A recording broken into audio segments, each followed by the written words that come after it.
A saúde aqui não tá...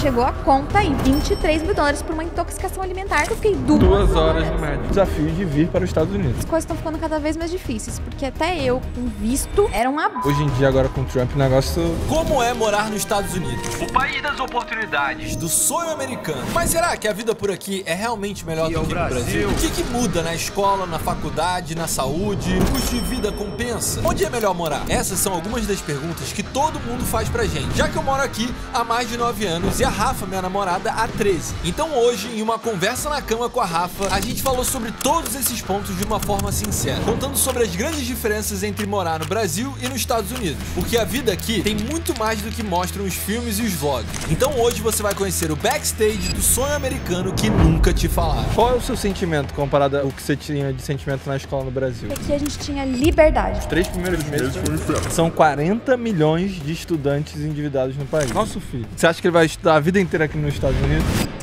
E aí, pessoal, aqui é o Igor e sejam bem-vindos ao podcast mais diferenciado do Brasil, que eu já tô pensando em mudar do mundo já. Hoje vocês já estão percebendo que, mais uma vez, para variar e mudar, estamos aqui na cama com a Rafa. Eita! Não, eu só falei esse nome, mas porque eu acho que isso aqui pode virar um quadro do backstage. Mas aí você vai deitar com um monte de gente? Não. Só com você, por isso que é na tá, cama com a Rafa, específico. Que aí, sei lá, a gente tá viajando, aí quando a gente estiver num hotel ou acontecer alguma coisa na nossa vida, a gente senta na cama e troca ideia normal de casal.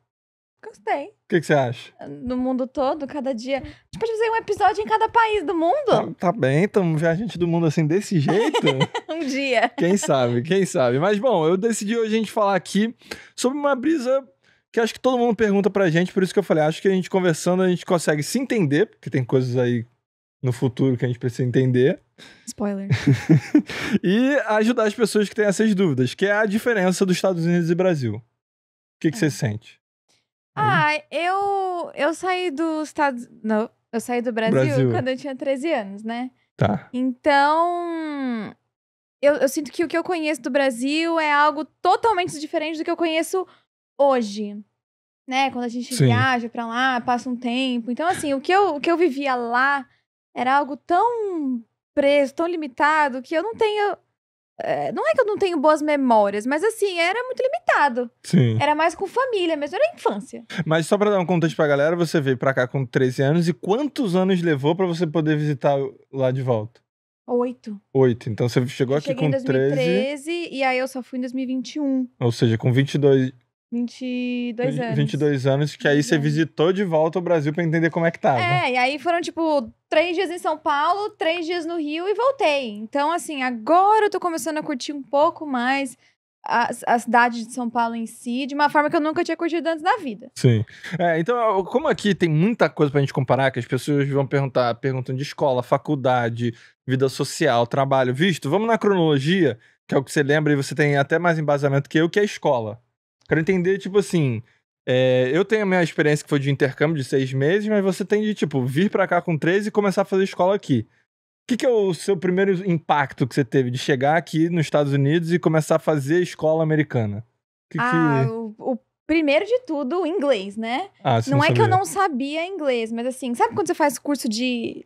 numa escolinha de inglês da vida do Brasil, mas não é a mesma coisa de você chegar aqui e falar a língua do dia a dia. Sim. E eu tinha 13, meu irmão tinha 12. Então, a gente não foi pra mesma escola. Eu fui pra uma, ele foi pra outra.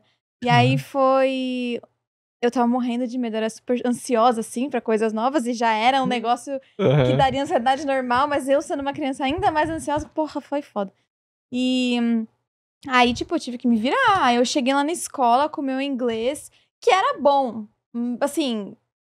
tanto que eu cheguei na sala de... Eu participei do ESOL, que é um programa... É um programa para English for Speakers of Other Language. Então, assim, tinha uma auxiliar dentro das salas para ajudar a gente, caso a gente tivesse alguma dúvida. Em aula de matemática, de história, de inglês, não tinha aula de inglês. Mas explica aí, então era uma aula só da galera de ESOL, e aí essa aula tinha uma pessoa específica lá para ficar ajudando a traduzir. E mesmo se você nasceu aqui, sei lá, o meu irmão não nasceu aqui, mas ele chegou com 6 meses de idade, né?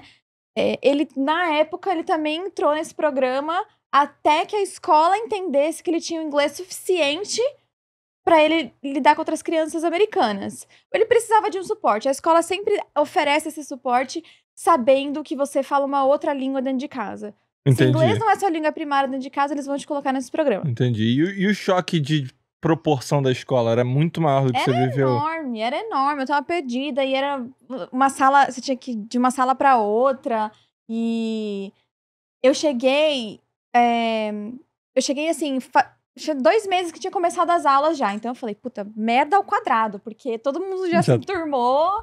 E eu não conheço ninguém.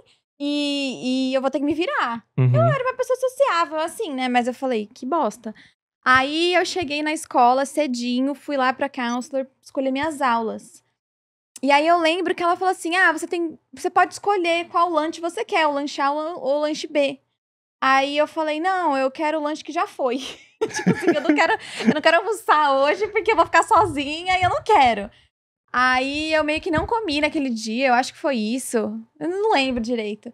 E aí eu cheguei na sala de matemática, já era o 5º período, assim, já tava acabando. Então, só pra galera entender, tipo assim, lanche A e lanche B é que, tipo, tem 2 horários, vamos dizer, de recreio pra você comer, e você tem a opção de escolher. Você quer ser a galera que almoça mais cedo ou mais tarde? Não todas as vezes você tem como escolher, mas assim, depende das aulas que você pega. E aí eu cheguei, já não tinha mais muitas aulas pra escolher, então eu tive 2 educações físicas, tipo, porra, tinha que se trocar 2 vezes no dia, e aí eu ficava dando desculpa. Aí, tipo assim, no 2º período, eu não conhecia muita gente, né? Aí eu não me trocava. Só que no 6º eu conhecia mais gente. Daí eu me trocava. Aí o coach ficava puto, né? Ixi, terminei. Mas explica isso aí, amor. Você tá acelerando aí. Muita gente nem entende como é que é isso. Tá, vamos lá. Você tem aula de... Porque aqui a aula de educação física, você vai lá no locker, troca de uniforme pra poder fazer aula de educação física. Vamos voltar então um pouquinho. Aí eu escolhi as aulas. Não tinha muitas aulas pra escolher. Fora as obrigatórias, né? Que você tem que ter matemática, ciências. Então, vamos lá, porque eu vou também contar um pouco da minha narrativa do intercâmbio, né? São 6 aulas do dia, ou 7? 7, né? 7 aulas. Então são 7 aulas, é bem prático, assim, eu senti, pra você meio que escolher a grade. Porque são 7 aulas, e aí você tem lá, tipo, 3 ou 4 obrigatórias, que é matemática, ciência... História... E mais uma. Mas mesmo essas 4 sendo obrigatórias, você pode escolher variações dessas aulas, né? Então, tipo, você tem que escolher uma ciência. Aí tem vários tipos de ciência que você pode escolher, não é isso? Sim. Aí eu escolhi, tipo, biologia, química e mais uma, que agora eu não vou lembrar qual foi. Mas, por exemplo, todo mundo que não queria fazer essas aulas que eram um pouco mais difíceis, elas iam pra Marine Science. Ciências marinhas. Tipo, pra ver o mar. Bicho do mar. Então, no meu caso do intercâmbio, eu não escolhi absolutamente nada, porque eu entrei no meio do ano. E aí, quando foi ciência, eles me colocaram ciências de reciclagem. Nossa. Ciência do meio ambiente. E aí era bem baseado em reciclagem, essas coisas. Tipo, era, sei lá, uma aula muito safe de ciências. E eu fui parar, essa eu já te contei, que você tem as electives, né? Que você escolhe o que você quiser, desde música, desde qualquer coisa. Como eu entrei no meio do ano, tinha poucas opções. Aí elas falaram, sua elective, que é essa aula que você pode escolher, você pode ir pro choir, que é a aula basicamente de canto em coro, ou ir pro ROTC. Mas o que é ROTC? É aula de treinamento militar. Você, na escola, pode escolher seguir essa área, que você vai aprendendo sobre a área militar, pra você servir ao exército americano. E o meu era a área militar de aviação. Então, eu entrei igual um alienígena dentro de uma aula que a galera tava todo mundo de uniforme militar e era o que me restou, porque eu falei, cantar, eu não vou. Mas aí, volta aí, você foi parar em 2 educações físicas. Porque era o que tinha, e aí... Eles me deram a opção desse negócio aí, ROTC, mas acho que a mulher foi tão... Nossa, eu sei que essa menina aí não vai aguentar 2 semanas, ela vai me reclamar, nem vou botar a menina, né? Aí tinha canto, tinha música, mas tinha até musculação. Sim, Samuel entrou nessa. Como é que eu vou saber dessas coisas? Aí, enfim, fiz 2 educações físicas que era que eu tinha pra fazer. Aí cheguei no 5º período, era uma aula de matemática, aí tinha lá uma... O nome dela era Miss Lopeira. Tadinha, tão bonitinha.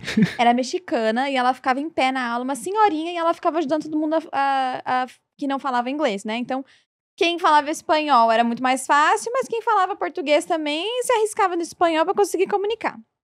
Então aprendeu espanhol também na escola. Eu não precisei, graças a Deus, porque o meu inglês não era tão ruim, né? Meu era de boa. E aí tinha 2, 3 brasileiros ali naquela aula, e aí eu conheci eles, e aí depois eu já mostrei meu schedule. Falei, schedule é a grade, né? Sim. Mostrei minha grade, e eu tenho essa aula. Aí eles me guiaram. Então, graças a Deus, eu encontrei esses 2 brasileiros, assim, que me ajudaram. Por isso que nos próximos anos, assim, eu sempre fui a pessoa que quando entrava um brasileiro na escola, eu era uma das primeiras a ir falar com essa pessoa e ajudar e, tipo, guiar. Não necessariamente pelo inglês, mas porque, pô, era uma escola muito grande. Era difícil, assim, se enturmar, principalmente. Quantos alunos tinha a sua escola aqui, você lembra? Quando eu entrei, não lembro, mas quando a gente se formou, em 2017, já tava overpopulated, a escola já tava lotada. E já tinha 4.000 alunos, 4.200 alunos, se eu não me engano. Caraca, a minha, eu lembro que era gigante e era 2.800, então 4.000 é... Então, por isso que eles criaram a escola, que é onde o Samuel, seu irmão, estuda hoje. Que eles chamam aquela escola ali de Relief. Foi uma escola pra aliviar o peso do West Orange, que foi onde eu estudei. Tá, e aí forma por turma quantas pessoas, mais ou menos? Vocês formam Naquela turma foram 1.000 alunos. 1.000 alunos, ou seja, pra vocês entenderem, a formatura é de 1.000 alunos se formando ao mesmo tempo. E aí, como é que é a formatura? Explica... E aí... Então, com o passar dos anos, assim, né? A gente já vai conhecendo mais as pessoas. Aí eu saí do ESOL, me colocaram já nas aulas com gringo normal. Eles eram muito receptivos, assim. Vou falar que eu não dava muita abertura pra eles, porque eu tava na minha bolha de brasileiro e eu acabei ficando na bolha de brasileiro. Mas, assim, foram receptivos na época. Comigo, tentavam puxar assunto e tal. Então, quando eu me formei, eu conhecia bastante gente. Mas eu não era amiga de muita gente, eu conhecia. Você tem uma aula com um, depois a outra aula você tem com outro. Mas não consegue criar um laço forte mesmo. Eu não sei se foi por minha causa que eu não dava muita abertura, ou porque realmente é um negócio diferente, que é tudo muito superficial. Você tem uma aula no dia e tudo bem que é a semana inteira, mas aí no outro ano você não tem mais. Eu acho que aqui bagunça muito, né? No Brasil você consegue meio que ter um fluxo das turmas que acaba revezando entre si, mas parece que todo mundo tá na mesma coisa. Aqui, como você pode escolher qualquer aula, eu sinto que, tipo assim, às vezes tem uma pessoa do ano acima que tá na mesma aula que você de certa coisa, aí o seu lanche a sua hora de almoço, tem uma galera, mas tem outra galera que você conhece que não, então fica meio que você cria amizades por aula. É diferente do Brasil, que eu sinto que é um contexto por turma, entendeu? Não tem isso. Exato. E tanto que, assim, no Brasil, eu zero tinha relação de amizade com o meu irmão, né? Que é um ano mais novo que eu. Eu não tinha os mesmos amigos que ele e vice-versa. Eu nem mal falava com ele na escola, né? Tipo, cada bem um com a sua dividido, turma, é isso. Exato. Mas aqui, não. Depois de um ano, né? Quando eu virei sophomore no 10º ano e ele entrou no 9º ano, eu nunca tive aula com ele. Mas eu comecei a ter aula com os amigos dele. Ele começou a ter aula com alguns amigos meus. E aí, no final, a gente tava saindo junto aqui. Para os meus pais, era maravilhoso. Exato. Eles amavam. A gente tava sempre junto. Então, só pra entender o sentimento de escola versus do Brasil. Quando você chegou aqui, eu sei que teve esse momento de ansiedade no começo. Mas depois que você se enturmou, qual é o seu sentimento comparado ao que você tinha de sentimento na escola no Brasil? Eu tenho a minha opinião, mas eu queria entender o que você sentia. Comprando as 2 escolas. É diferente. Eu acho que eu nunca vou conseguir falar simplesmente na perspectiva só de escola, porque liga também às atividades extracurriculares. Por exemplo, na escola, no Brasil, eu ia pra escola, passava o dia inteiro lá, era super legal, você tinha uma amizade com os professores, que isso eu acho que não existe aqui. Não existe. Não existe. Você tinha uma amizade com todo mundo da sua sala, às vezes até com a turma do A, B, C, D, né? Das outras turmas da mesma série. Mas eu ia embora pra casa e morreu o dia. Principalmente porque eu estudava tarde. Então eu saía de casa 11 da manhã e chegava em casa 8 da noite com o trânsito de São Paulo, né? Então, era só isso. Aqui não. Eu conhecia muitas pessoas. E aí, tipo, dava 3 horas da tarde, a gente voltava pra casa. E aí a gente combinava de ir pro McDonald's. E ficava todo mundo à tarde resenhando no McDonald's. Ou o meu irmão adorava de andar de skate com os amigos no condomínio. A gente tinha essa liberdade. Sim. Então, acho que o que mais me pega aqui é porque aqui a gente tinha liberdade de fazer as coisas. Por isso que eu prefiro conectar com a galera aqui, depois. muito mais aqui do que lá. O meu sentimento no intercâmbio, que eu falo pô, eu gostei muito da minha escola do Brasil, o que quer que seja, mas aqui eu ia pra escola, tipo... Porque eu acho que toda criança tem a parada, porra, não quero ir pra escola. E aí, quando eu fiz o intercâmbio aqui, tipo, era um sentimento bom ir pra escola, não era algo pesado, porque tinha as electives, que é essa, tipo, uma das minhas era a aula de educação física, a outra é OTC, que não era drenante, e uma de cada área, que, tipo, também não cansava muito. E aí era um ambiente legal. Então, assim, o que eu falo os 3 primeiros meses foi um inferno. Porque você aqui ainda teve... e você aqui ainda teve a conexão que foi difícil, mas você começou a conectar com o brasileiro. O meu intercâmbio foi pro Arizona. Tá entendendo? Só o americano raiz.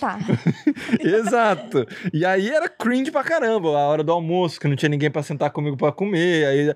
Então, durante até eu me entrosar com a galera, foi uma das fases mais difíceis. O que eu falo que também valeu muito a pena, porque eu aprendi a estar nesse desconforto. Mas depois que passou essa fase de desconforto, que eu gosto de sempre destacar, porque eu fui assinando os papéis lá do intercâmbio, tipo, se você tiver homesick, você assina que você não vai voltar até o 2º mês. Eu falei, que homesick, vou ficar doente porque eu tô fora de casa. E eu relevei a parada e fui. E aí quando passou, tipo, a 2ª semana que, tipo, eu cheguei lá, foi onde bateu um choque de eu falar assim, mano, eu vou passar 6 meses aqui, eu tô numa casa de uma pessoa aleatória, eu não conheço ninguém.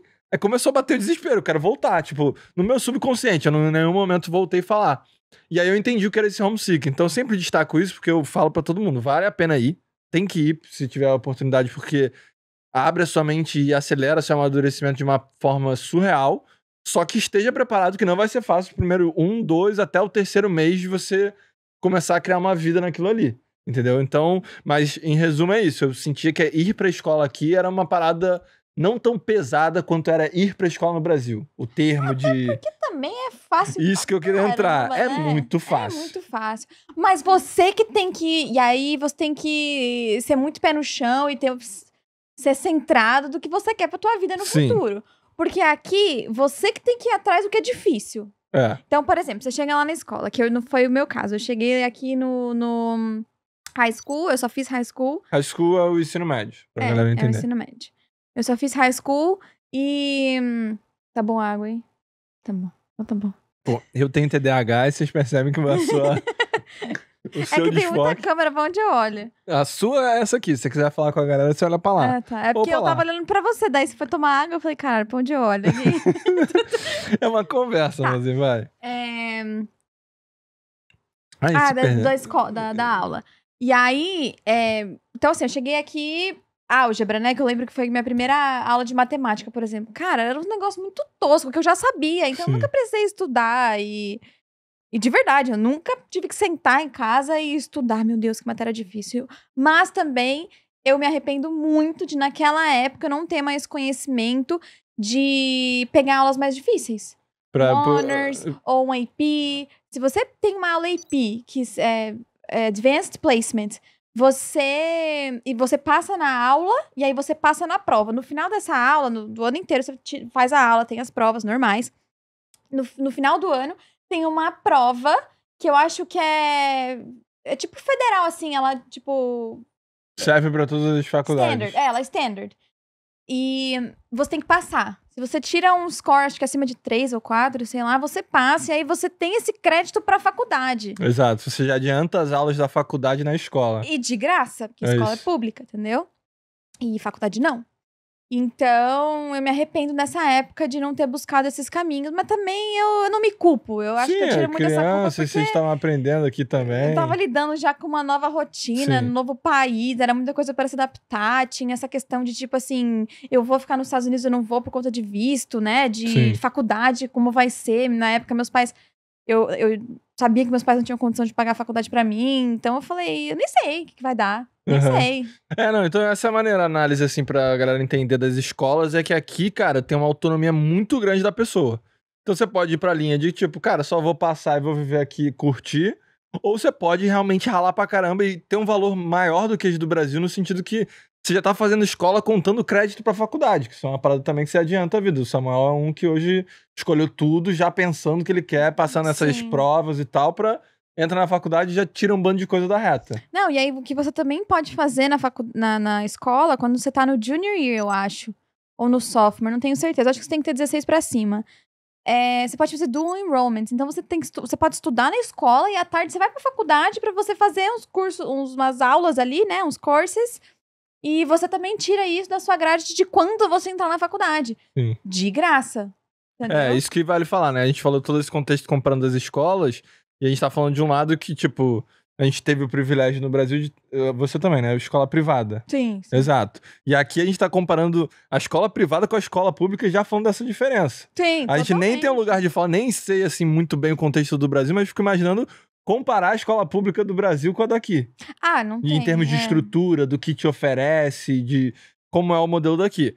Mas aí agora eu vou fazer a minha pergunta. No futuro, nosso filho, você acha que ele vai estudar a vida inteira aqui nos Estados Unidos? Cara, é difícil. Eu não sei te dizer. Eu tenho o que eu acho, né? O futuro a Deus pertence. Então. Mas eu diria que eu acho que... Posso falar a minha opinião? Antes você fala aí o que você acha. Tá. Que eu acho que a gente tem que ter o filho aqui, primeiros anos e tal, até pela segurança, tudo. E eu acho que aí entra na escola, vai aprender inglês e tal, até uns 6, 7 anos. Quando tiver 7 anos, eu acho que ele tem que fazer uma temporadinha de uns 4 anos no Brasil. A gente vai pro Brasil, ele fica 4 anos no Brasil pra aprender a sagacidade do brasileiro, não ser potato igual muitos americanos são. E aí aprender um esquema que realmente eu acho que tem muita coisa que você aprende na escola brasileira que você não vai usar no futuro, mas forma uma inteligência, um conhecimento nosso, igual você falou. Eu cheguei aqui, a matemática era imbecil. Tipo assim, eu não precisava prestar atenção na aula, fazer as provas e tal, porque o que eu aprendi no Brasil era infinitamente mais avançado. Então acho que dar isso pra ele ali dos 7 aos 11, ou se ele for de 8 a 12, e depois volta pra cá. Mas ele precisa ter esse intercâmbio Brasil.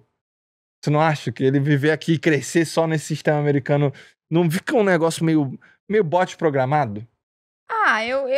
Eu concordo com você. Eu acho que eu fui meio safa por estudar no Brasil. Ter esse background. Mas eu acho que aí eu gostaria muito que o nosso filho estudasse numa escola católica. Pelo menos nos primeiros anos, assim, sabe? Pra ter uma base. Eu estudei até o 5º, 6º... Não. Até o... Mas aí você não colocaria ele numa escola pública aqui? E botaria numa escola privada, católica? Pra você... Meu irmão tá. Então eu gostaria, porque ele aprende muito com a escola. Acho muito bonitinha. Eu acho a escola dele bonitinha. Mas é uma questão de a gente vai ter que entender. Muita coisa também. E principalmente financeiramente, né? Porque a escola privada aqui é caro, né? É mais caro. E não tem necessidade de você estudar numa escola privada. Boa, vamos avançar, porque a gente ainda tem que falar sobre vir para os Estados Unidos, que muita gente tem dúvida e tal, mas ainda seguindo no mundo dos estudos, entra o lado da faculdade, que a gente falou do lado positivo, que é de graça, a escola pública aqui é muito bom, todo mundo tem acesso, show. Só que aí entra o mundo de começar agora a você fazer sua faculdade. Aqui eu acho que aí é o maior problema, né? Tipo, a galera avançar. Por isso que, sei lá, muita gente se forma na escola aqui e vai seguir trabalhos mais braçais e... mas aí eu acho que o americano tem, sim, muita oportunidade de ir pra faculdade sem gastar dinheiro, e quem não vai é porque não quer. Entendeu? Porque, assim, eu lembro que na escola, no high school, eles tinham vários workshops, assim, que... era sobre... Existem algumas provas federais e estaduais que a gente tem que passar.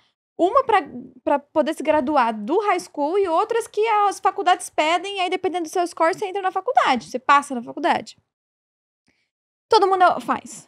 Quem tem documento, quem não tem, todo mundo faz. Só que esses workshops, eles também ensinavam você a fazer aplicações de bolsa de estudo. E se você era um bom aluno na escola, você tinha direito de aplicar para o Bright Futures. Bright Futures era uma bolsa de estudantes que tinham um bom desempenho na escola. Mas aí, tipo assim, eu mal sabia disso, porque na época eu tava com visto de estudante da minha mãe, né? Minha mãe era estudante, eu era dependente dela, então a gente não tinha o social, que é tipo CPF do Brasil. E se você não tem o social, você não pode aplicar pra nada disso. Então eu só lembrava que, tipo assim, existiam workshops que aconteciam ali, e eu nem sabia o que era. Porque eu já sabia, eu não tenho social, eu não posso entrar ali. Então, aí tudo bem. Aí eu acho que quem é americano e quem tem documento e não vai pra faculdade é porque não quer. Porque os primeiros 2 anos de faculdade que eu tive foram no Valência, que era mais barato e mais perto de casa. Eu tive que pagar, porque na época não tinha social. A sorte é que existem 2 tipos de tuition que você paga pra você... Tuition é... Mensalidade. Só que a mensalidade é anual, né? Uhum. É semestral, na verdade. E existem 2 tipos de tuition. In-state, se você mora no estado, ou out of state. No meu caso, como eu não tinha documento, não tinha o social, eu tinha visto, mas eu não tinha o social, eu era classificada como out of state. A sorte que eu tive, graças a Deus, é porque eu estudei aqui os 4 anos de high school. Então, quando você estuda mais de 2 anos na Flórida, você é considerada in-state. Então, eu pagava como um americano in-state. Qual a diferença proporcional de in-state pra out of state? O semestre era, tipo, 1.500, 1.600. Acho que nunca chegou a 2.000, porque são os primeiros 2 anos de curso, né? São as aulas mais baratas.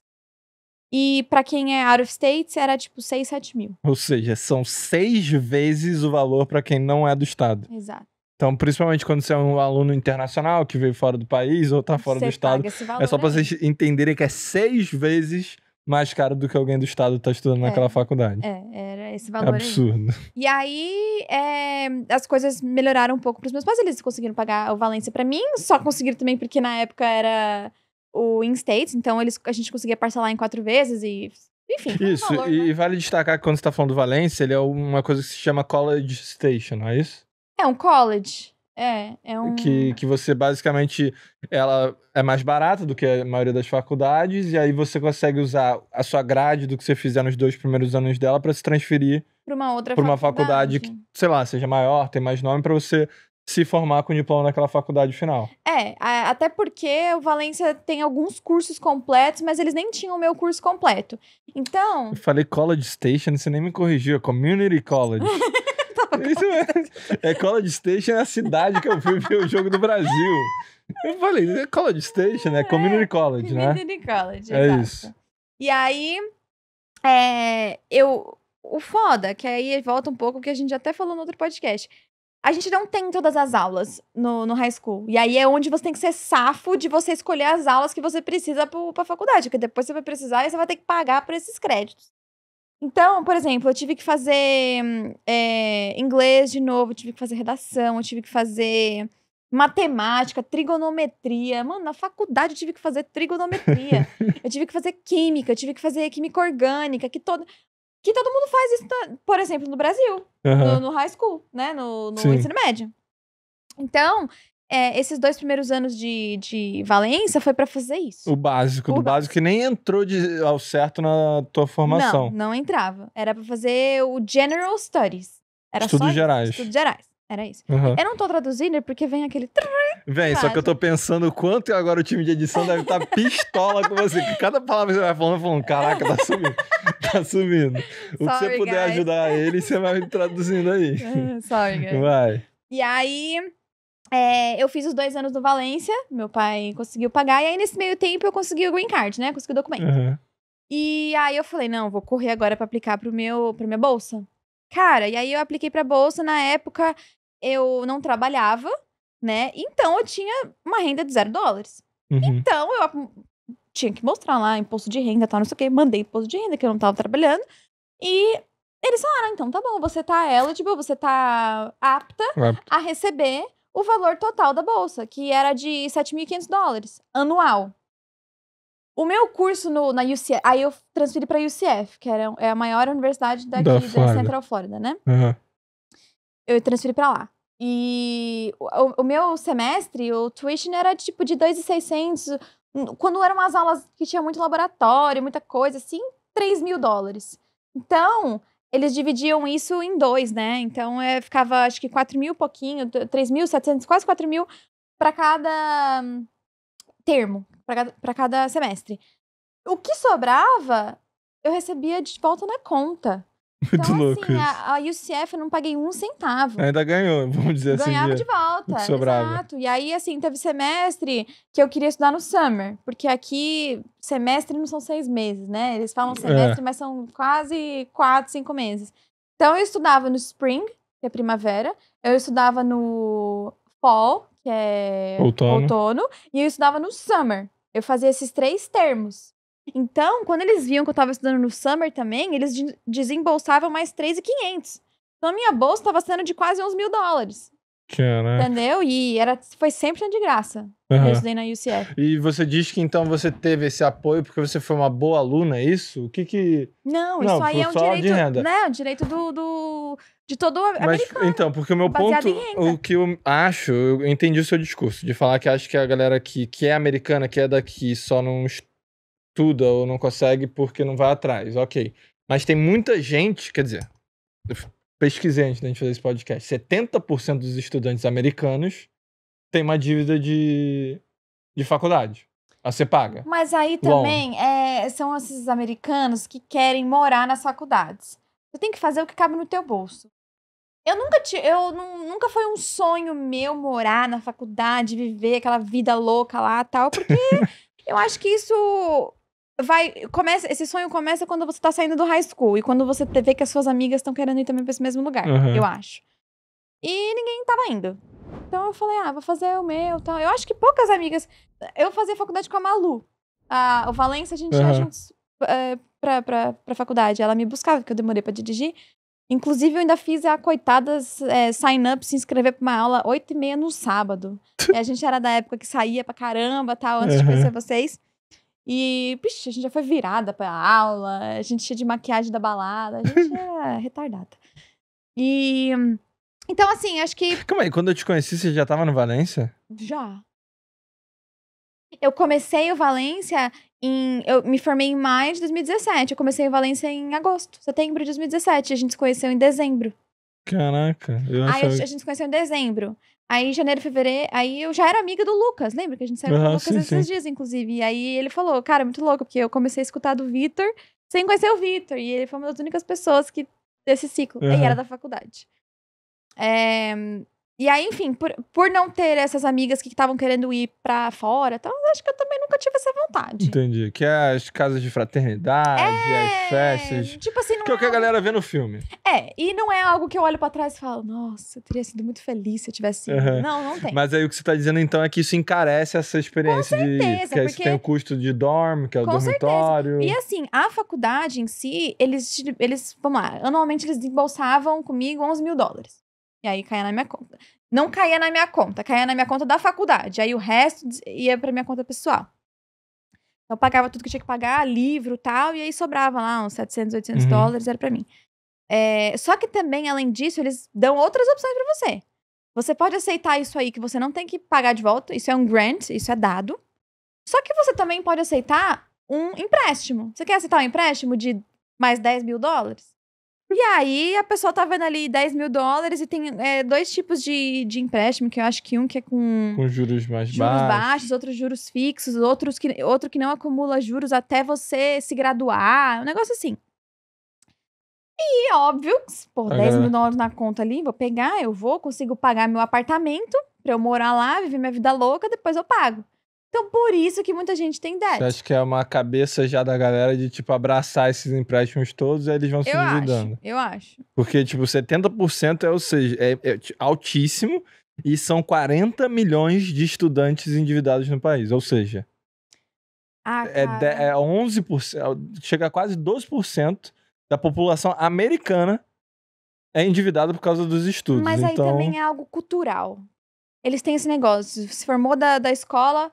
Sai da casa dos pais. Então, aí entende que é uma corrida do rato pra mim, a brisa aqui americana? Porque os caras estudam, aí não estudam na pública, depois tem que fazer tudo na faculdade meio que de novo, igual você tá falando, a base e tal. Aí pra entrar na faculdade se endivida, que é pra ganhar o diploma pra poder trabalhar. Aí você sai, você se formou, aí você trabalha mais uns 5, 10 anos pra pagar a dívida do que você fez estudando, pra aí começar, vamos dizer, a lucrar dinheiro pra tua vida. Mas aí é falta E aí você já financiou um carro, já financiou uma casa, já tem a dívida até você morrer, mais 30 anos pra frente, e tá todo mundo meio que preso nessa corrida do rato, assim, automático. Mas isso, aqui o povo é tão fácil acesso, porque, tipo, sei lá, você vai trabalhar com salário mínimo, você deve tirar no mínimo aí uns $2.000, $2.500. Sei lá, uns $2.300. 2.300 pelo menos. Eles estão acostumados. $500 pagam um carro, ou até menos, $300 tá pagando um carro. E pra eles é normal ter pagamento mensal. E eles vivem disso. Então, eles vivem endividados. Sim. Quando eles terminam de pagar um carro, eles não querem, tipo... ok, deixa eu agora quietar o rabo. Não, eu quero trocar de carro de novo, entendeu? E aí é por isso que é tão endividado. Mas eu não entendo como, porque aqui você tem a oportunidade de crescer. Sim. E eu não gosto de generalizar. Mas as pessoas, tem gente que é endividado porque é burro. É burro. E faz cagada. E aí, entendeu? Essa é a consequência da vida. Não, bom, então vamos entrar na brisa de comparar morar aqui versus o Brasil. Acho que é o ponto principal que todo mundo pergunta, quer saber. Calma, deixa eu voltar. Eu vou ser cancelada por essa frase minha. É porque é burro. Mas você tá entendendo o que eu tô falando? Não, sim. O que você tá falando é falta de conhecimento. Burro. Não é isso. A pessoa quer trocar de carro acima de sim, as pessoas estão mais preocupadas com o presente. Não sei qual seria a frase, mas acho que a galera quer viver o agora. Uma vida que não poderia ter, mas como aqui tem um acesso a você poder ter, você adianta essa vivência. Só que aí você fazer isso, você se fode pro futuro, porque aí você tá... Por isso que o americano vive de paycheck to paycheck. Que fala, né? Ganhou o cheque do... brasileiro não pode, porque acontece tanta coisa lá que pra eu não sei, porque eu nunca trabalhei no Brasil. Mas eu acredito que os brasileiros tenham dinheiro guardado. Não tanto porque a galera tá apostando, né, galera? Se não tivesse apostando, ia ter mais dinheiro. Não, né? No Brasil é muito diferente, assim, você conseguir... Porque tudo isso que a gente tá falando, discurso dos Estados Unidos, onde o salário mínimo, você consegue já ter uma vida... Ok, no Brasil, com o salário mínimo, você não consegue. Então a galera não... É diferente um pouco do que você tá falando. Tipo assim, a galera não consegue nem guardar. Porque ela não consegue nem fazer o dinheiro suficiente, fazendo o salário mínimo, pra prover pra família dela. Então já é uma parada muito mais complexa de fluir, entendeu? Não, eu também acho. Mas aí é por isso que tem escolhas na vida a serem feitas. Então eu acho que tem gente que passa por cima do que pode e que não pode, pra, por exemplo, ter uma experiência poderástica na faculdade. Uhum. Eu, graças a Deus, eu sou muito bem resolvida e... Então vamos lá, morar no Brasil ou nos Estados Unidos? Cara, é difícil, porque aqui eu moro em paz. E Enfim. Não, mas é isso. Aqui você tem liberdade, aqui você tem paz, exato. Só que daqui é difícil. As últimas vezes que a gente tem ido pra São Paulo, se parar pra pensar, eu fui 5 vezes pro Brasil só, 6 vezes, né? Se contar todos os dias, deu o quê? Um mês e meio, no máximo? Uhum. Eu não sei o que é morar lá no dia a dia. Mas quando você vai pro Brasil, o que você sente, então, por exemplo, que é as coisas que mais você sente falta do Brasil que poderia ter aqui nos Estados Unidos? Se tivesse aqui seria melhor. Eu acho que a coisa que mais me choca quando eu chego lá, positivamente, assim, que eu mais fico, caramba, cheguei, é a galera ser muito gente boa.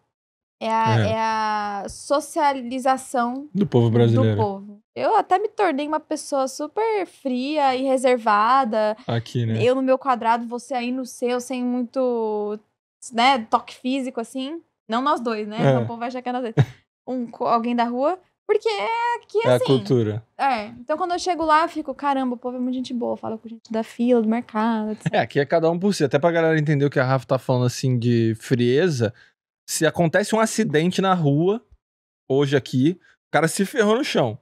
O americano, ele não vai lá ajudar, porque ele tá com a preocupação que se ele encostar no cara e o cara tinha algo quebrado, aquele cara pode até processar ele de volta por ter tentado ajudar. Então, sim, é nesse nível de frieza no dia a dia, de tipo, pô, o cara tá lá ferrado, não vou tocar porque eu posso tomar um processo, porque esse cara pode ficar puto comigo que eu tentei ajudar e deixa lá. Então, tipo assim, eu acho que o mais simples, né, que quando o turista vem pra cá, os brasileiros, eles são tudo aglomerado, né? Então, tipo, você na fila do mercado ali, não tem o...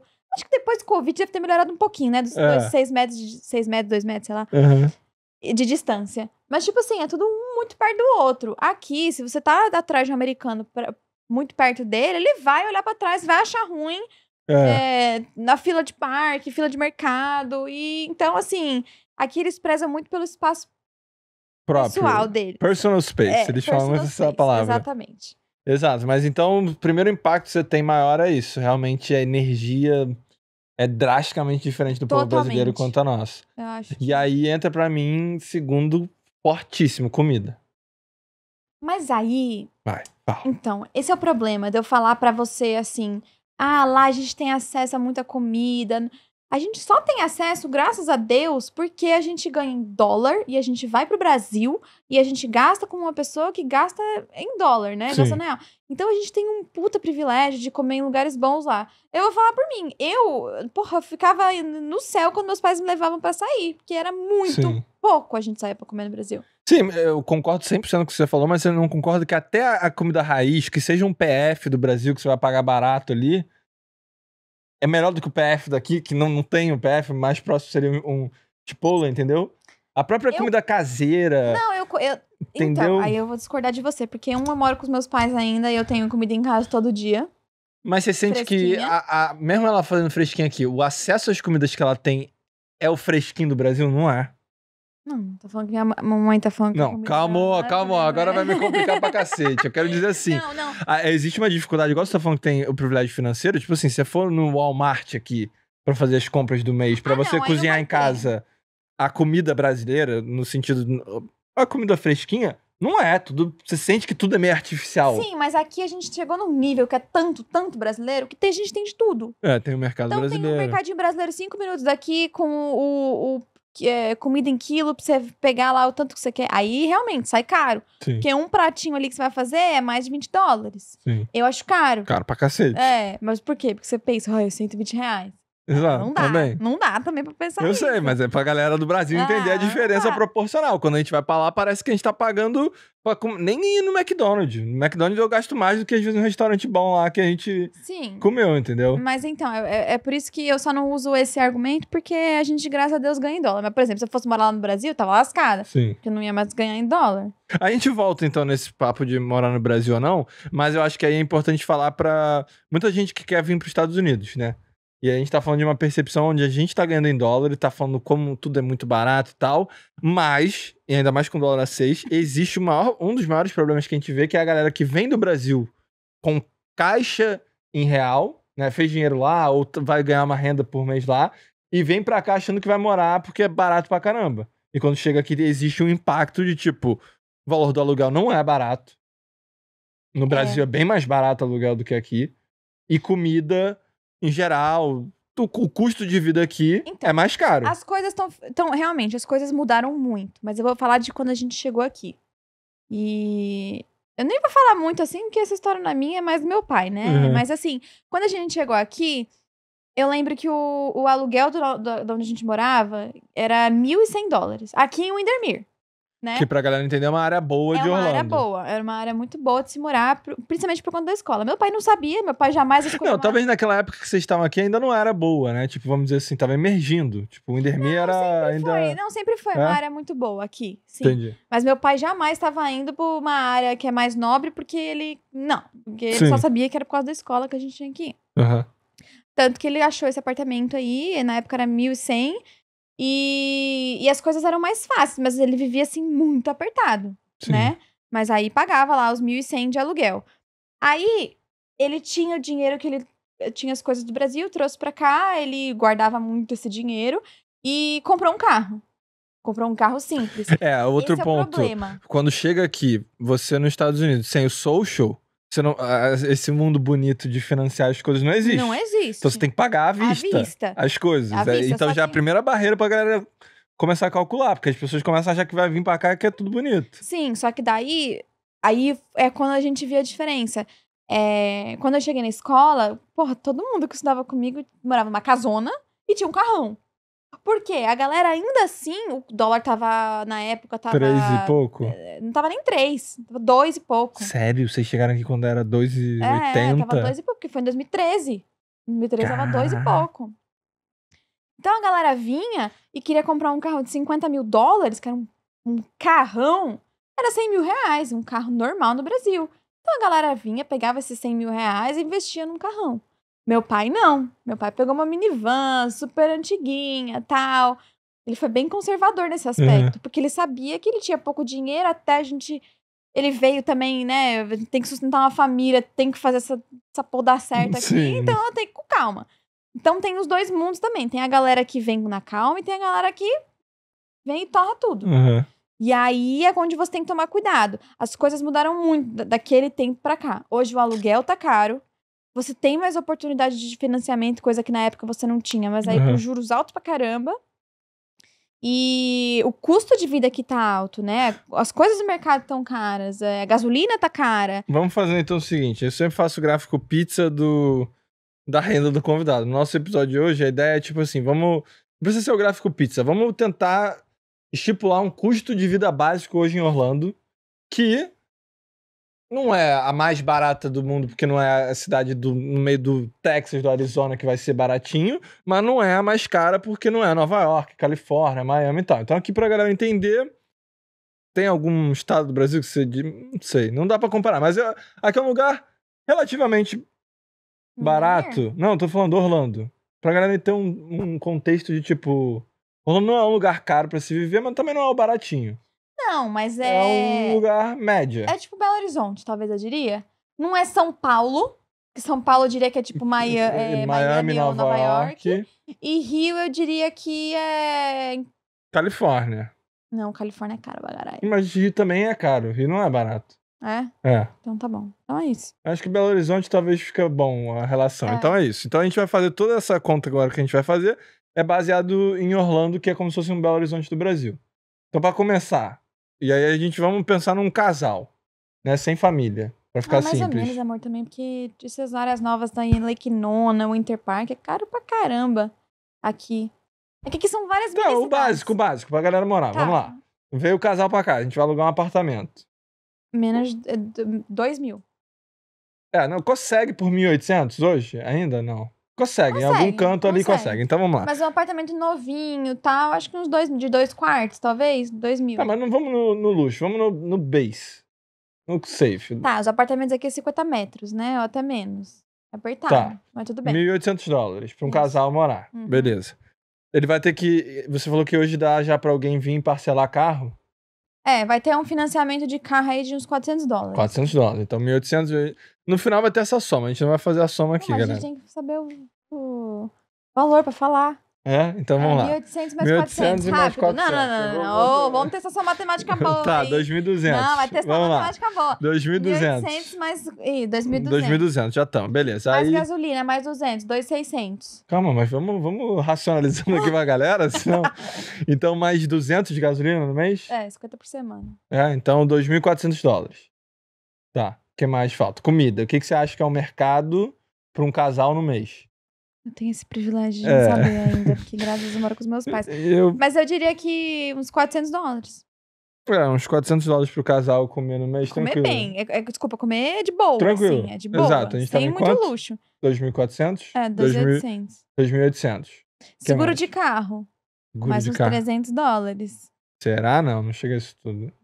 Quando você chega aqui novo, sem histórico e tal. Não, é normal. É porque, por exemplo, se você tá sozinho, eu tô debaixo do meu pai. Aí o meu é 200. Mas se eu tivesse sozinho, eu sempre paguei 270, 280. Agora eu vou ter que meu pai de novo. Mais 300 de seguro de carro. Então dá 2.800, 3.100. Que é mais? Seguro de saúde. Que a gente vai entrar nesse ponto que saúde aqui me deixa puto. Mas vai. Seguro saúde, qual a base? Uns 200 por mês. Pro casal, né? Pro casal é mais já. Não, depende. Se você mostra que você não tem cama e tal... depende da sua renda, na verdade. Mas vamos botar 200. 250, 300. 300? Tem uma cobertura pica. Não, é isso que eu tô falando. Não, senhor. Não, pica ruim já, porque aqui é ruim, mas dá pra fazer por 200. Calma aí, não vamos classe alta, vamos classe baixa. Mas eu tinha um plano de saúde também, sim, ó, de boa. Simplão, então era 120, simplão. Não era 180? Não, nunca foi isso não, era 220. Na época que eu nem trabalhava direito, era 220. E aí, se eu adicionasse, eu falava, posso adicionar mais alguém? Aí ele falou que ia ficar o mesmo valor, 250. Então tá, então vamos botar 200. Tá bom. Pro casal. A gente tava em quanto? 3.100, 3.300. A gente tava em 3.100? Tava. 3.300. O que faltou aí? Eu acho que assim, aí bota mais uns 400 de lazer, 100 pro final de semana. Tá, 3.700. $4.000. Arredondando pra cima é isso. $4.000 é o que é hoje um custo de vida aqui. E se o salário mínimo é 2 e pouco por pessoa, todo mundo vive no Se o casal, cada um trabalha no salário mínimo, consegue fazer. Só que esse é o ponto. Pra galera entender do Brasil, $4.000, hoje vezes 6. Mas você não pode falar. Sim, mas é porque eu tô falando que a galera tá vindo do Brasil achando que é barato. Porque a pessoa, quando chega aqui, você tá esquecendo, ela não consegue achar trabalho fácil. Sim. Principalmente dependendo que a gente vai entrar no lado de, tipo, qual o tipo de visto que ela vem pra cá. Na maioria das vezes, não tá com visto, né? Tá de turista ou alguma coisa. Vai ter que trabalhar no que dá o salário mínimo. E vem com caixa do Brasil achando que rende pra caramba. De novo, $4.000 que é a base pra viver, são R$28 mil. É isso? É 6? Não, 24. 24, né? 24. Matemática tá péssima. Então, R$24 mil. Então, se você faz uma renda no Brasil, que você, tem aqui meu quiosque, ou tal coisa, que me dá R$5 mil por mês, você acha que é muito dinheiro. Vou lá pros Estados Unidos porque eu vou ter uma renda pra me apoiar. Essa renda vai virar $800, que vai pagar o seguro do carro e passar no carro, acabou. É isso que eu só quero, tipo, pra galera realize que quando vem pra cá, é barato pra quem trabalha aqui. Tá estável. Exato. E aí, principalmente quando o cara é americano. Quando você vem como um turista ou até um estudante e você tem que ir a outros meios de trabalho, é o que você falou, vai os dois do casal trabalhar pra ganhar o salário mínimo ralando pra caramba pra pagar esse custo de vida do casal que a gente falou. E se for uma família, então, com filho, ainda complica mais ainda, entendeu? Mas acho que a gente conseguiu racionalizar um...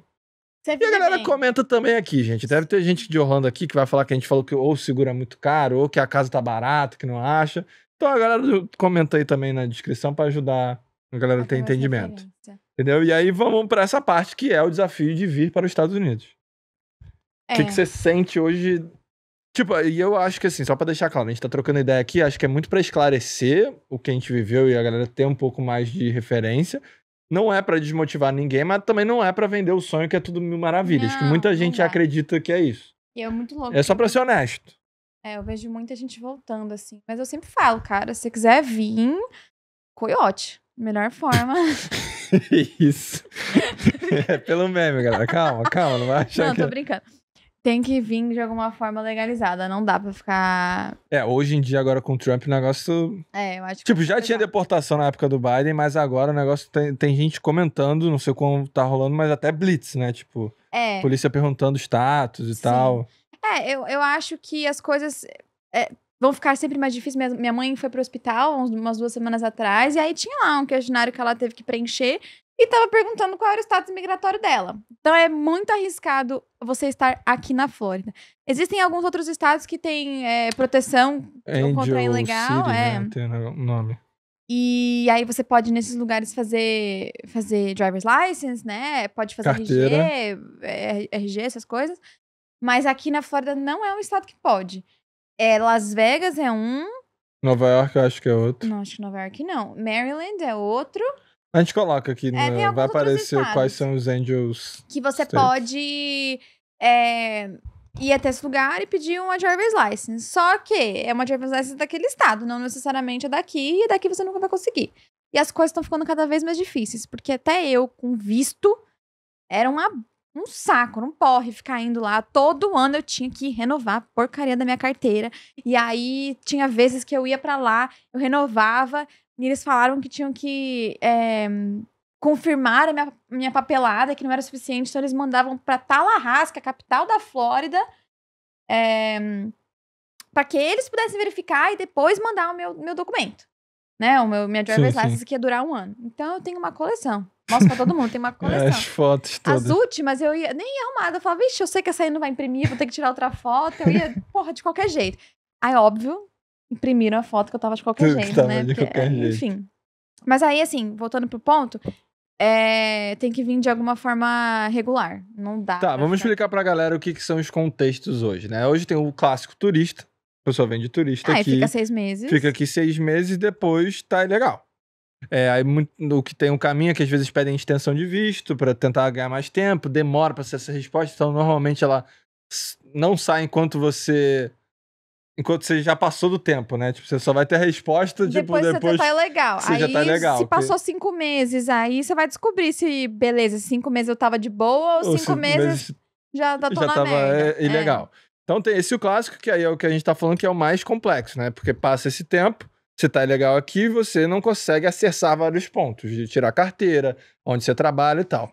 Depois tem o de estudante, que realmente é um caminho interessante no sentido assim, pô, pra você aprender inglês, melhor do que no Brasil é você estar em um ambiente onde você vive aquela língua, né? Então, seja pra aprender inglês, italiano, onde for, tipo, o melhor lugar é você ir pro país pra falar. Sim. Então, Só que aí, eu até comentei que minha mãe tinha visto de estudante. Minha mãe ficou 8 anos estudando inglês. Jesus. E...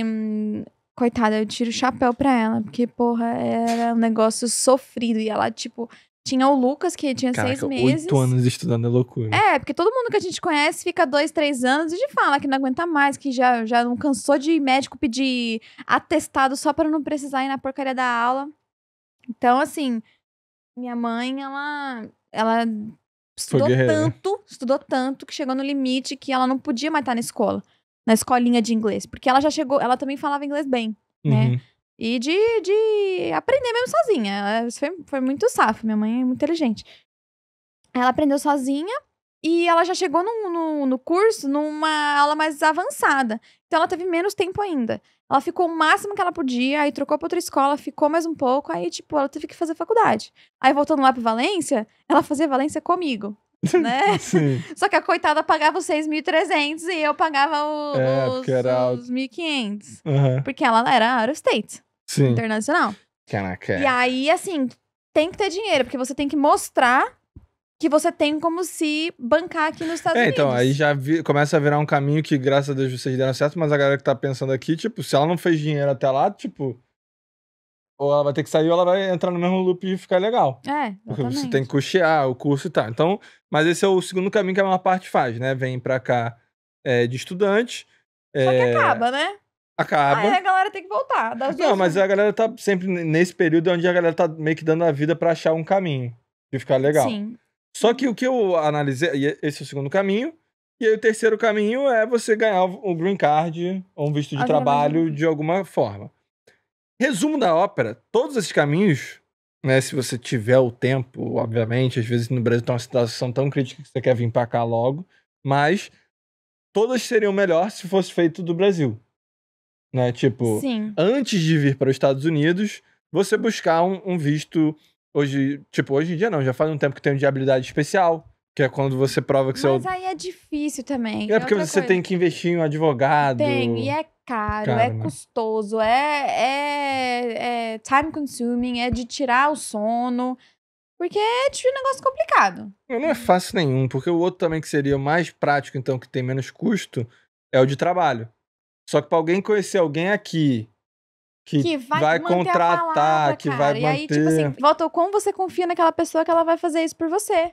Sim. Mesmo você, tipo assim, trabalhando pra essa pessoa, ela pode falar, pô, das duas uma, ou a pessoa faliu e ela não tem mais como te sponsor, né, dar o documento patrocinar. Pra você.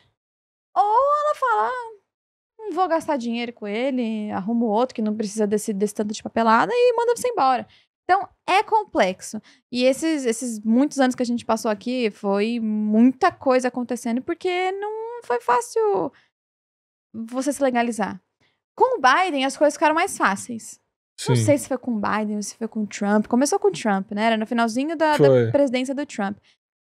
Que aí abriu a porteira e o povo aplicou pra tudo que era visto. Foi. E conseguiu. Mas agora com o Trump acho que vai dar uma... E agora já está mais complicado de novo. Né? Antes do Trump chegar a tomar posse, já voltou a ser complicado. Porque tudo tem que ter um limite, né?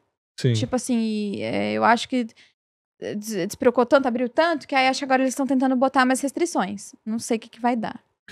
Não queria desmotivar a galera, mas é que a gente não achou nenhuma luz pra dar pra eles, né? Não, tipo, alguém tá querendo vir pra cá. Qual a recomendação que a gente daria? Tipo assim, ou tem que vir pra guerra mesmo, que vai vir estudando, que pelo menos você tá de certa forma... De certa forma não, você está legal aqui, só que você perde vários benefícios que você pode fazer colaterais a esses, que é trabalhar com certo tipo de financiamento, tá? Então não é uma vida tão libertante assim nesse sentido. Ou conseguir via... Um documento.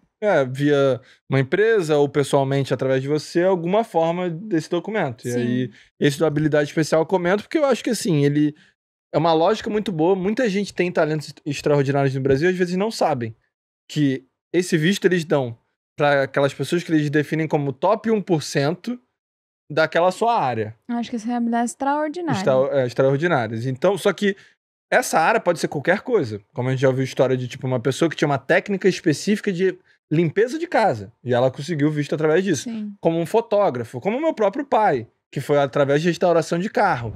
Então é interessante pensar nisso, porque às vezes, tipo, sim, você tem uma habilidade extraordinária em alguma área. Às vezes a gente, como youtuber, a gente conhece casos que você também pode aplicar.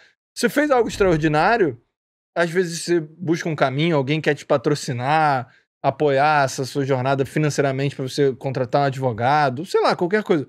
É um caminho que tem e tem como fazer do Brasil. Esse é um dos que eu sinto que é o mais seguro. E o outro é esse. Você estando no Brasil, começa a buscar empresas e coisas para tentar onde trabalho para cá. E quando chegar aqui, tentar sair desse trabalho quanto antes. Tem que se legalizar. O mais importante é se legalizar e arrumar formas pra isso. E pra isso, você vai ter que guardar muito dinheiro, porque é um negócio que...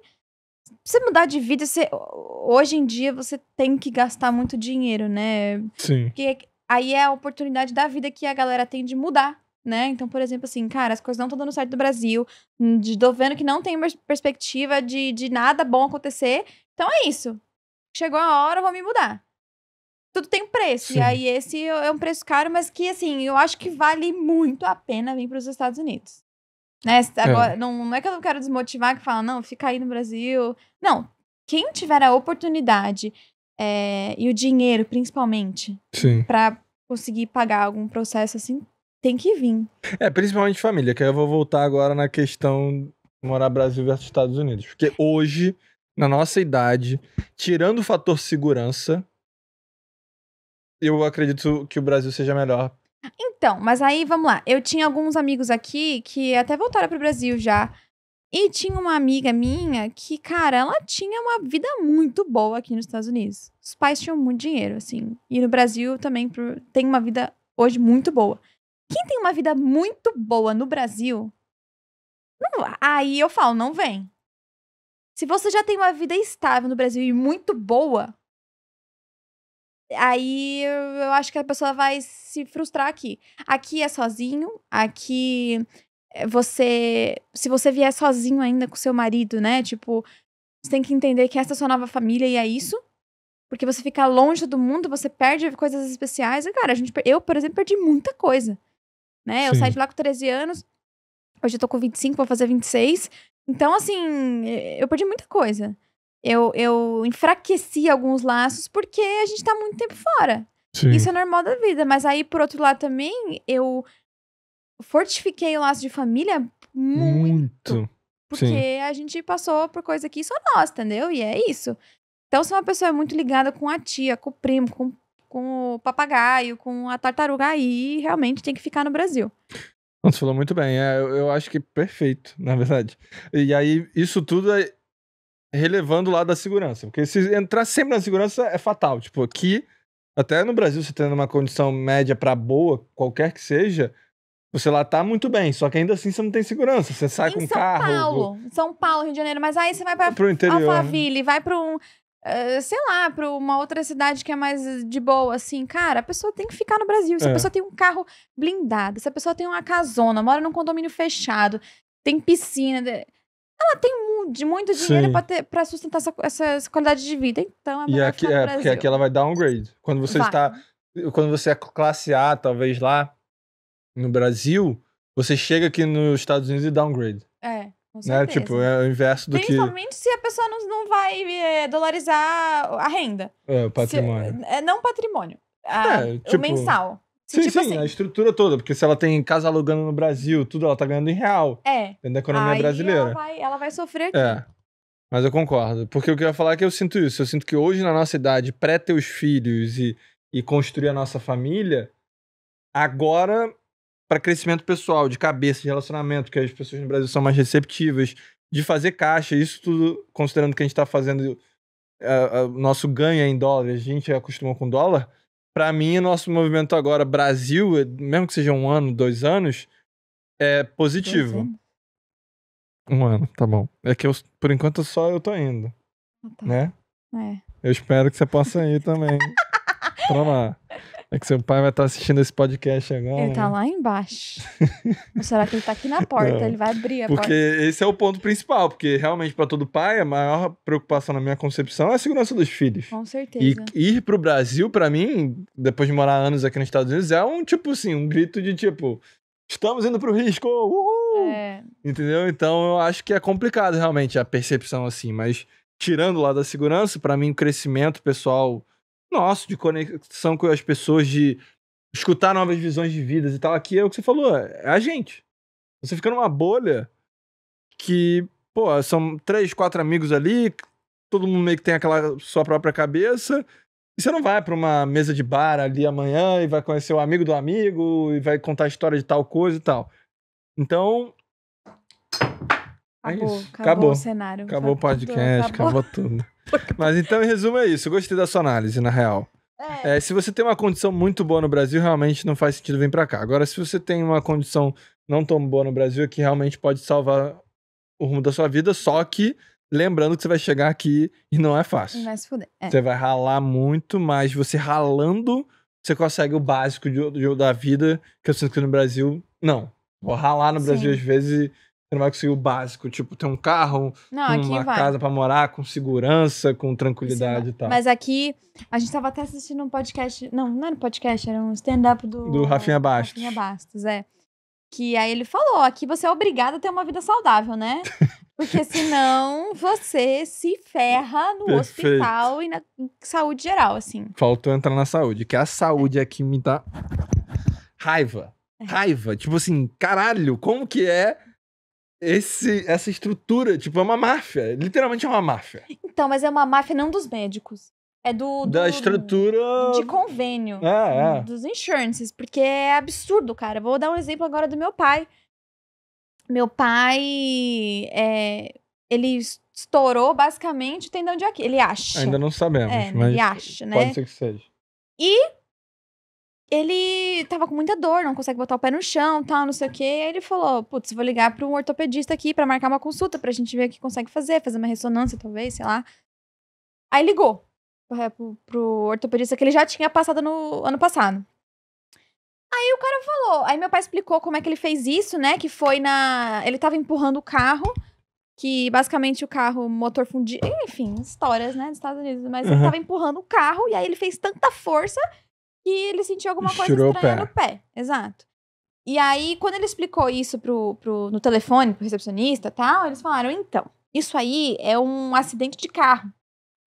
Então, a gente tem que ver primeiro se o seu seguro do carro vai cobrir. Porque nesse caso, você não usa o seu convênio médico, você usa o seu seguro do carro.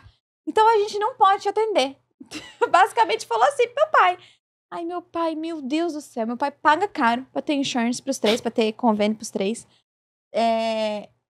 Ele paga o caro, porque tem um monte de carro aqui. E no final, não consegue atendimento. Salve-se quem puder. E eu que cuido também dessa parte do convênio deles, né? Então, eu falei pra eles. Eu falei, aqui o mais importante, na hora de fazer uma escolha de seguro, é que vocês tenham um copay fixo pra emergência. Tá, vamos lá. Você tem que sempre racionalizar pra galera. O que é um copay? Mas eu acho que tá já no Brasil essa moda também. Eu acho que tá. Mas que fala. É um copagamento ou uma coparticipação. Coparticipação. Que é fixa esse valor. E não importa o que aconteça lá dentro, você vai pagar, a não ser que você seja hospitalizado. Daí tem um outro valor também que é por dia. Mas que tem o valor X dele lá, ele foi, pagou o valor X, o meu é um outro valor, eu vou e pago o valor X, faço tudo que tem que fazer e sou liberado. Sim. Aí, eu sempre falo isso pra ele, que esse é o mais importante, porque a gente não tem nem como usar, porque você viu, ele ligou pro ortopedista, não pode pro ortopedista, exato. Isso pra mim é muito louco, galera. Tipo assim, caraca, onde que o médico seu do Brasil ia falar, não posso te atender porque é o do... Se foi um acidente com o carro, tipo, o médico ia falar, tá, irmão, só não... Fala pra mim que foi do carro, você fala que machucou, vem aqui que eu te ajudo. Tipo assim... muito by the book isso aí. Entendeu? Tipo, pô, o cara, existe uma empatia pelo ser humano, assim. Não, principalmente na área da saúde, tem que existir. Aqui não, é um robô. Tipo assim, o médico que já atendeu ele falou, opa, você acabou de me falar que foi do carro, então não posso te atender, você tem que ver lá se o seguro vai... Caraca, qual a lógica, entendeu? É uma clínica privada e aí basicamente essa clínica, tipo assim, tem o direito de negar sim. serviço. Coisa que o hospital não. O hospital você vai entrar, você com seguro ou não, você vai ser atendido. Daí depois, um exemplo meu foi o que eu tive? Intoxicação alimentar. Não, intoxicação alimentar também, que foi mais recente, que eu lembro do valor. Eu fiquei o quê? Você não tava comigo, né? Não. Não, foi minha mãe, me levou de noite. Fiquei 2h30, tomei um soro. Eles fizeram uma tomografia, né? E fiz contraste também. Cara, e depois só. Me deram 2 medicações também IV, né? Pela veia. E aí, fui liberada. Foi $23 mil. Chegou a conta aí, $23 mil por uma intoxicação alimentar, que eu fiquei 2 horas no médico. E tipo assim, não tinha sala no hospital. Então, ele me ligou no IV, né, na veia ali, na sala de triagem. Eu comecei a tomar o soro na sala de triagem. E aí depois eles me mandaram pra uma sala, aí eu fiquei mais 1 horinha ali, eles me trouxeram uns biscoitinhos pra eu comer bem devagar. A médica veio, perguntou se eu tinha alguma dúvida, falou que era isso que eu tinha, que os exames estavam normais, porque, tipo assim, a médica não tinha visto ainda. Eu tinha visto o enfermeiro, que ligou meu IV. Depois outra pessoa veio me buscar na cadeira de rodas, me levou pra sala de tomografia, fiz a tomografia e me deixaram depois no quarto. A gente esperou uns 40 minutos, a médica não vinha, minha mãe saía lá no corredor, gente, cadê a médica? Eu preciso ir embora, tal, não sei o quê. Aí a médica veio, sentou, olha, é isso que você não pode fazer isso, isso e isso, tem que deixar passar, eu vou te dar um remédio pra cortar vômito, um Zofran, que acho que no Brasil é Vonal, vou te dar um Vonal, e se em 3 dias, 4 dias você não melhorar, você volta, tá bom? Alguma dúvida? Aí me liberou. Aí, enfim, o meu copay era de 250. Então foi isso que eu paguei ali na hora, né? Que ok, eu aceitava pagar esse valor pelo que aconteceu. Tá. Mas agora, $23 mil.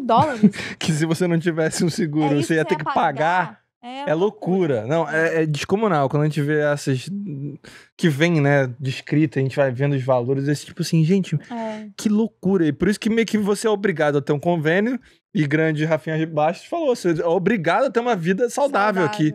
Porque no Brasil você vê a galera falar, tô com gripe, foi lá no médico, tô não sei o quê, foi lá no médico e tal.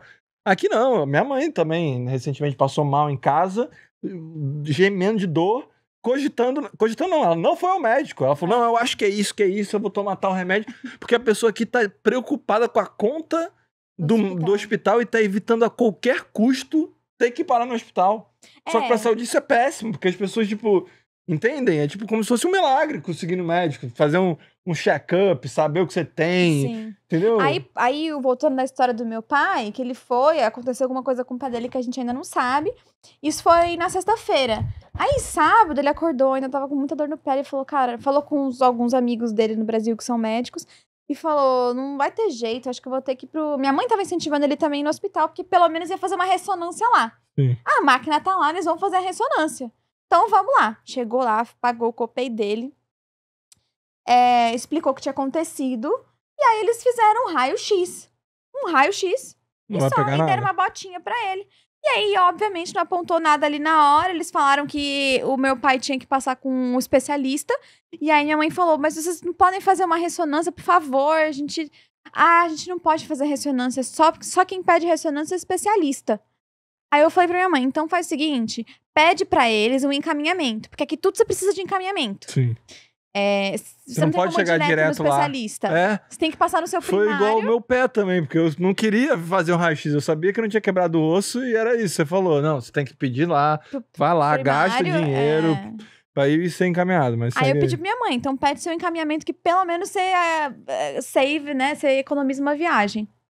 Aí não deram. A porcaria do... Não deram encaminhamento? Não deram. Falou que ele tem que ir no primário e depois tem que isso é com o convênio dele. Então ele tem que ir no primário pra galera entender. O médico dele base, que é o geral dele. Exato. Aí ele vai nesse cara. Só pra falar, então, tô com o meu pé fudido. Tô com o pé fudido. Preciso de um encaminhamento ortopedista. Sendo que ele já foi no médico, que já fez o raio-x, já viu ele. Aí eu vou abrir aqui. Ele gastou, acho que o copay dele acho que era de $400 ou $500. Então ele gastou $500, ele ganhou uma bota e fez um raio-x. Foi isso. Que loucura. E aí, agora ele vai ver, enfim, o que ele vai fazer. Mas assim, é triste. Né? E tipo, minha mãe foi semana retrasada pro hospital. Vocês nunca iam tanto. Pois é, mas é por isso que eu falei. O mais importante é a gente ter esse copay fixo do da emergência. E o mais baixo possível. E o mais baixo possível, Só que é muito caro ainda assim pra ter esse copay, né? Então você já paga caro mês a mês, e ainda tem que fazer o copay, e ainda é essa ladainha fatal. Assim, em termos de tecnologia, porra, óbvio, os caras têm as estruturas mais avançadas do mundo, mas a operação, o ato de servir a saúde americana é horrível. Então, aí eu vou falar outra também, que agora eu tô até um pouco mais por dentro, eu entendo um pouco mais. Aqui você tem direito a fazer um check-up anual. Um check-up. Dentro do seguro, só dentro do seguro.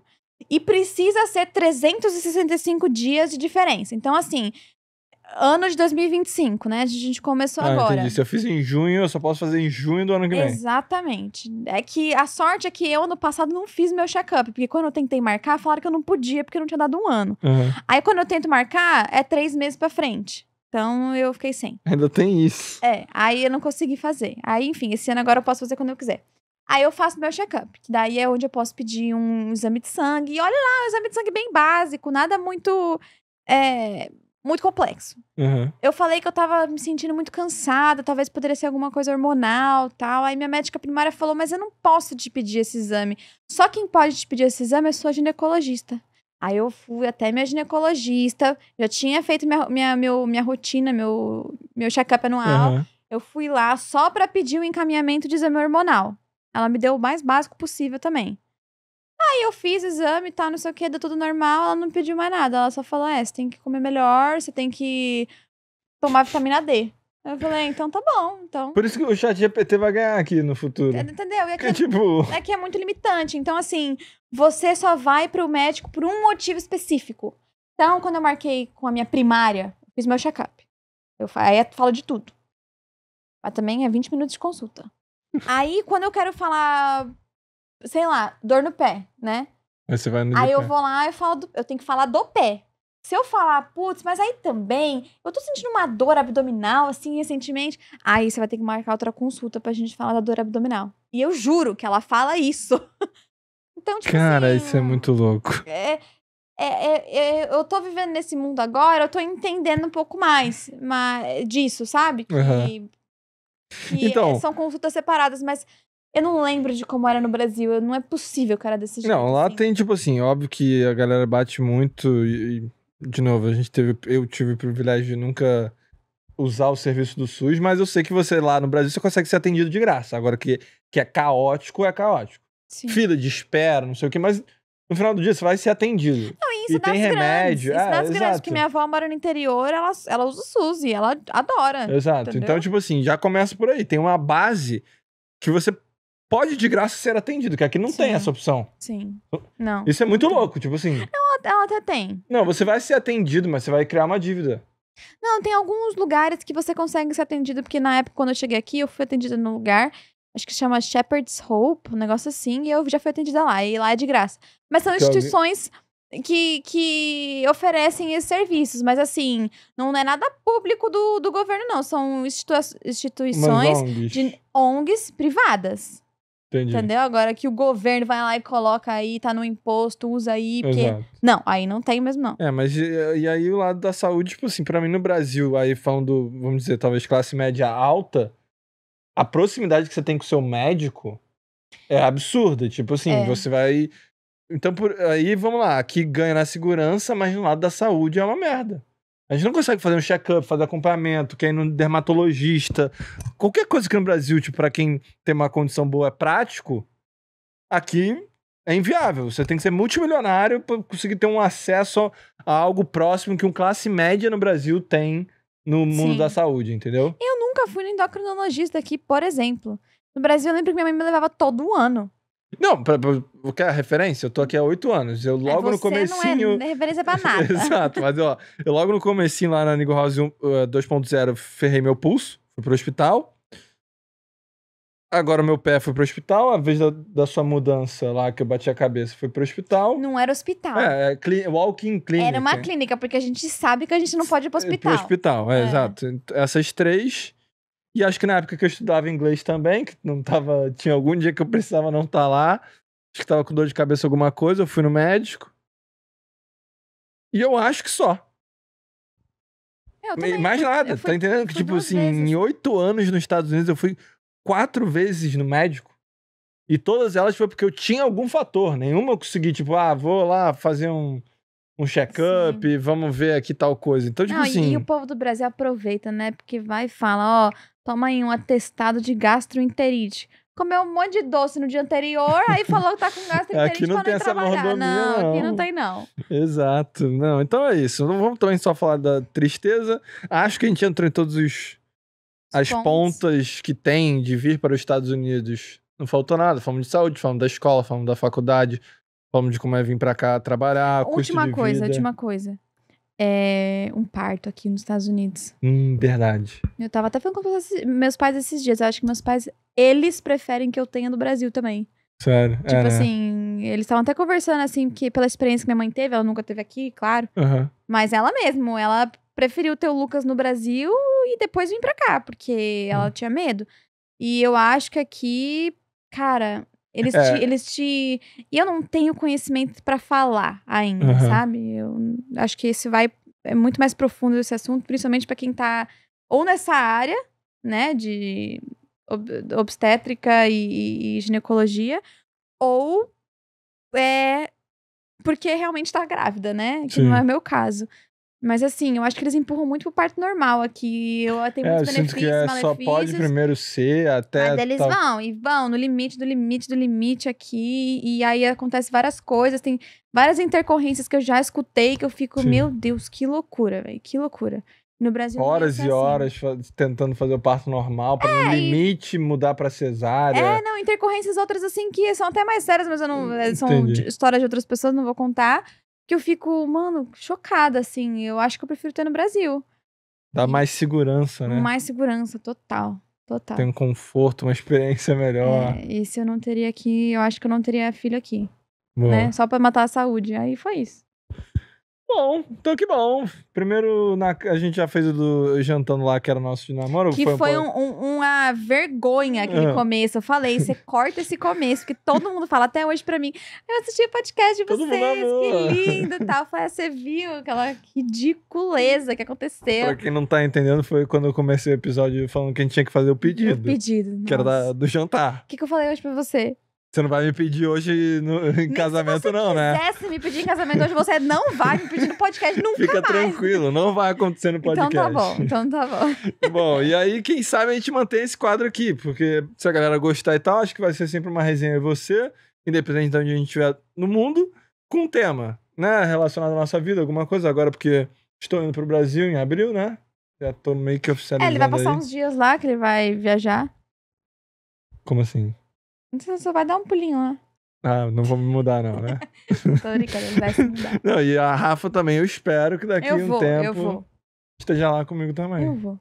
Tá bom. Seu pai tá vendo esse podcast aí quase me matando, né? Ainda bem que ele vai abrir a porta. Mas é isso. Comentem aí se vocês querem ver mais Na Cama com a Rafa, porque a gente pode seguir... Até pode ser um extra do backstage, não ser no domingo, dependendo do que for. Que aí vira um episódio extra na semana. E é isso, né, amor? Gostou? Obrigado por me receber aqui na sua cama. Obrigada, a gente não comeu, né? Da outra vez a gente comeu umas comidinhas. Você preferia jantando? Não, a gente tá com bucha cheia.